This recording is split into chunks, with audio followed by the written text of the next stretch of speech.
Just the typical crowd. Uncles, aunts, cousins and children I didn't recognize. My father cooked on the grill. My mother made too much food. My younger brother, Liam, made a huge show of his arrival.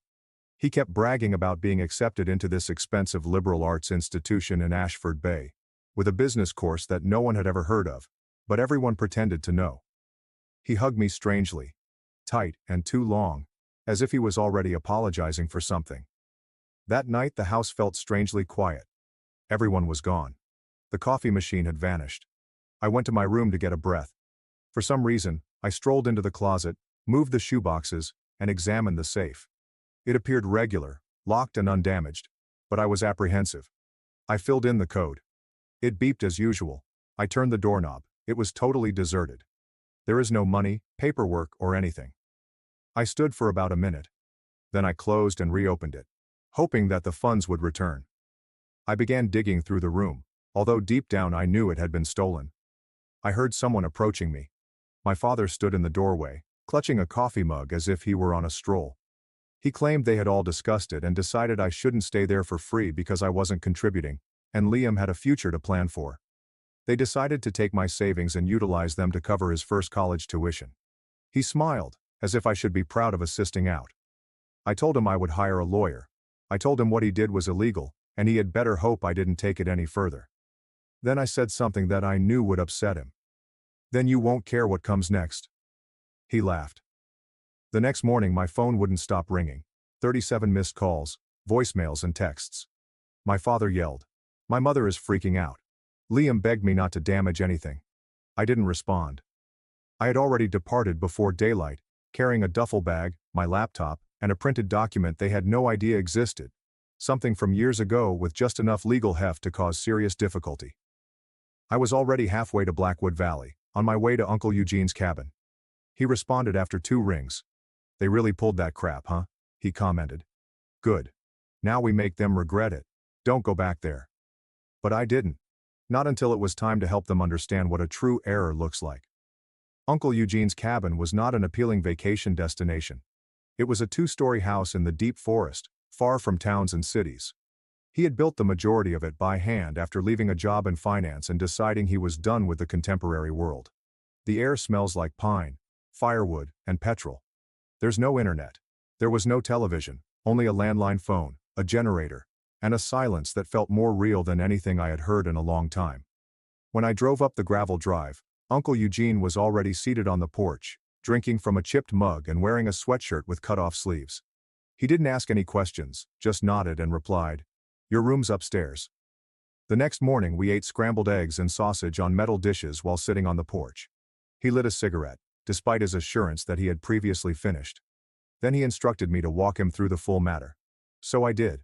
From the minute I noticed the money was gone, to my father's happy expression, to the moment they claimed it was a family choice to spend my savings to pay for my brother's college tuition.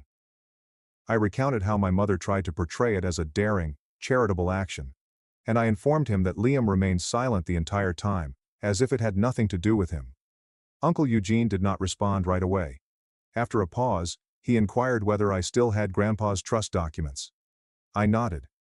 They were inside my purse.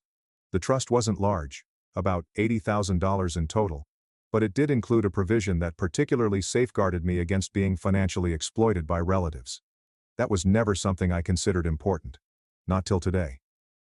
Uncle Eugene stood up, strolled inside the cabin, and returned with a dust-covered folder.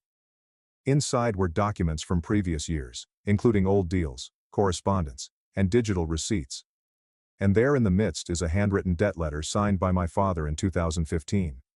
It showed that he had borrowed $36,000 from Uncle Eugene. Exactly the same as what I kept hidden away. He never handed it back. Uncle Eugene said, "Always promised. Next paycheck, next raise, next bonus. I'm done waiting."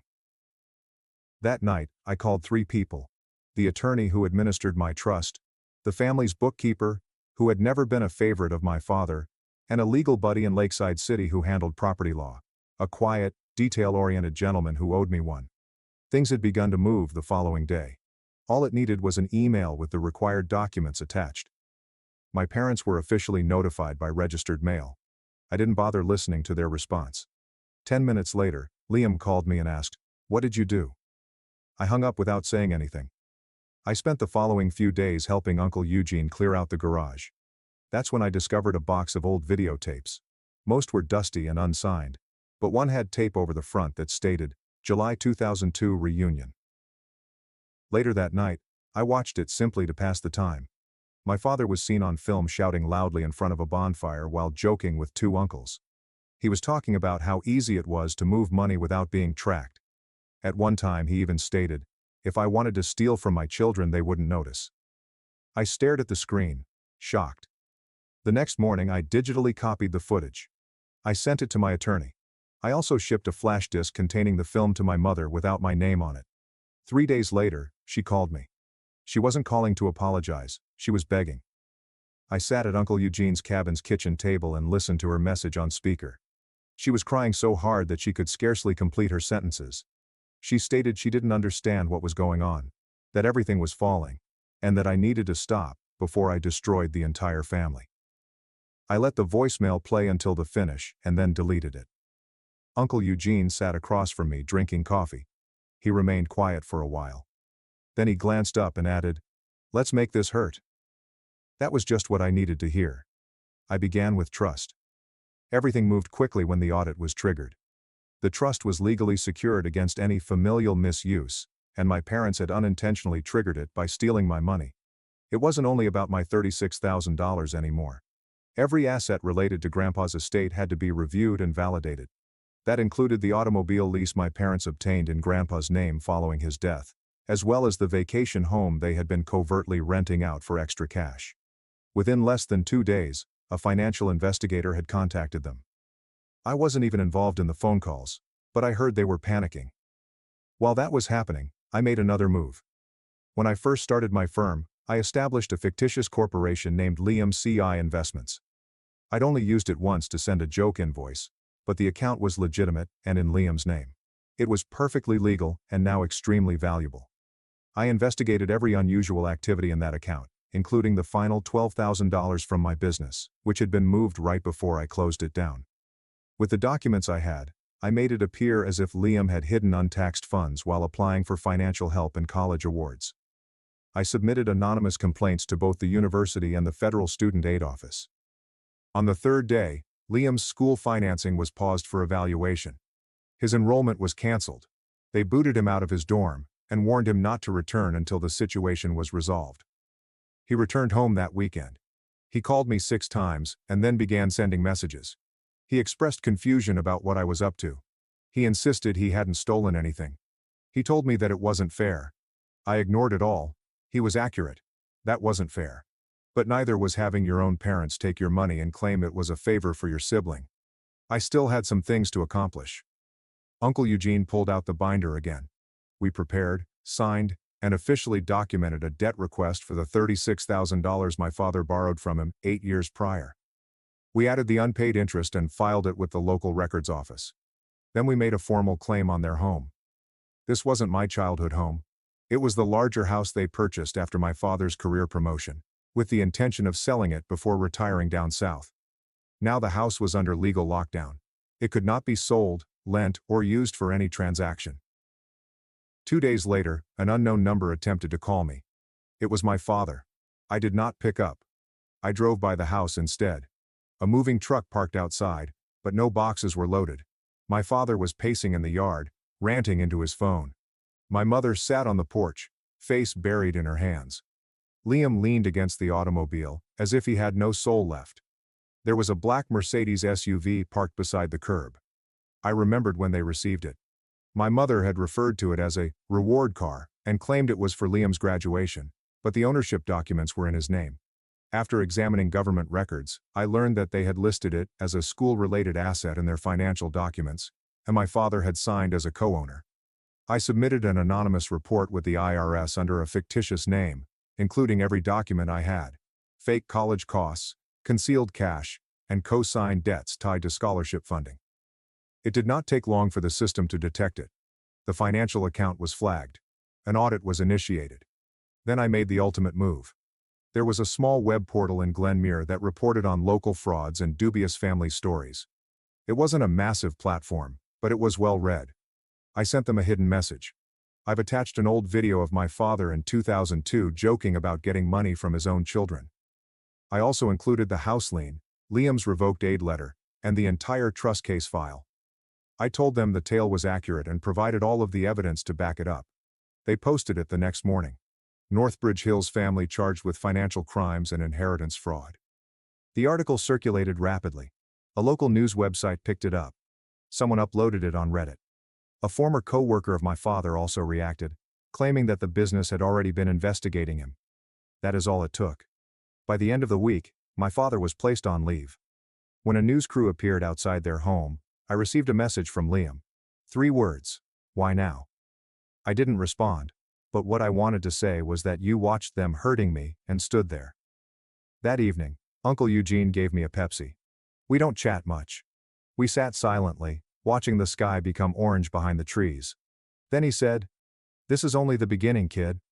It was more than simply one blog post. It was the storm that followed. When the news broke, things went from creeping damage to complete collapse. My father's image was blurred in the article, but people found it out. His employers, golf club members, and neighbors. A girl I hadn't heard from in years messaged me. "Your parents are falling apart, huh?" Yikes. But it was no longer about feeling ashamed. Now they were losing control of everything. 3 days after the story was published, Uncle Eugene received a call from someone he knew in the estate court. It turns out that my father had submitted something new. He claimed that the trust had been abused, that Grandpa's will was faulty, and that the entire situation needed to be reviewed again. It was a frantic swing, one final, uncontrolled grasp for control. Uncle Eugene laughed as he heard it. He replied, "Let him go for it. He has no idea what we're sitting on." And he truly didn't, because I hadn't used the 2007 video, a home movie from Thanksgiving shot in our old house. My father was talking with one of his brothers about the additional money he'd been getting from private clients who only accepted cash. He boldly said he had never reported any of it. He described how he moved the money through accounts in his children's names so that no one would notice. He even stated on film that he opened a bank account in my name without telling me about it. I converted the video into a digital file and covertly gave it back to the IRS agent who was already working on the case. But that wasn't what crushed my mother. The bank records were the final straw for her. Uncle Eugene advised me to file a formal request for historical financial data related to the fictitious company Liam C. Investment.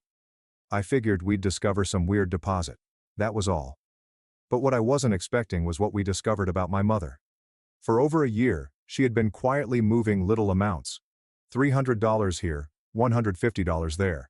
Directly from her personal account to that bogus one. The notes connected to the transfers were not very explicit, but enough of them included phrases like Liam's tutoring or urgent, that the trend became clear. She wasn't simply aware. She was actively contributing. She was carefully changing money to make it appear as if Liam had adequate personal funds, which would certainly increase his prospects of receiving financial assistance. I didn't have to do anything else. When the university's assistance department evaluated the entire record, they did not just suspend his benefits. They permanently cut him off. Liam was not placed on hold. He was completely removed. His funding was canceled. His file was classed as fraudulent.